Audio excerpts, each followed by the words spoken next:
ధనుస్సు రాశిలో జన్మించినటువంటి వారికి ఈ వీడియో తప్పకుండా చూడండి. ఎందుకంటే ధనుస్సు రాశి వారికి అర్ధాష్టమ శని అనేది కూడా మొదలు కాబోతుంది. ఇక్కడ చూడండి, ఇది పితృ గురుస్థానం. ఈ స్థానం నుండి ఇప్పుడు మూడో స్థానంలోనే శనీశ్వరుడు ఉన్నాడు.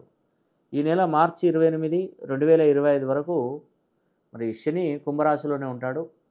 30 సంవత్సరాల తర్వాత శని ఈ కుంభరాశిలోకి వచ్చి 2.5 సంవత్సరాల కాలం పూర్తి చేసుకొని మీనరాశిలోకి వెళ్ళిపోతున్నాడు.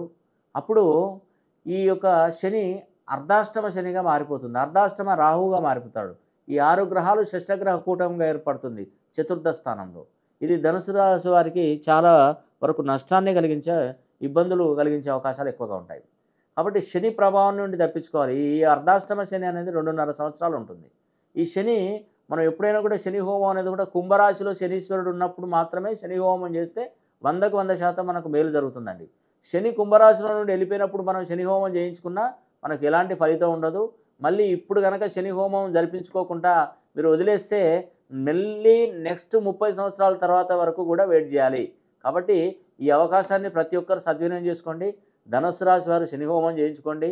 మీరు వీలైతే మీ పేరు, గోత్రనామాలు మీరు కింద మొబైల్ నంబరు కనిపిస్తుంది కదా, ఆ మొబైల్ నంబర్కి కాల్ చేసి మీ పేరు మరియు గోత్రం మీరు ఎన్రోల్ చేసుకొని శని అనుగ్రహానికి పాత్రులవ్వండి.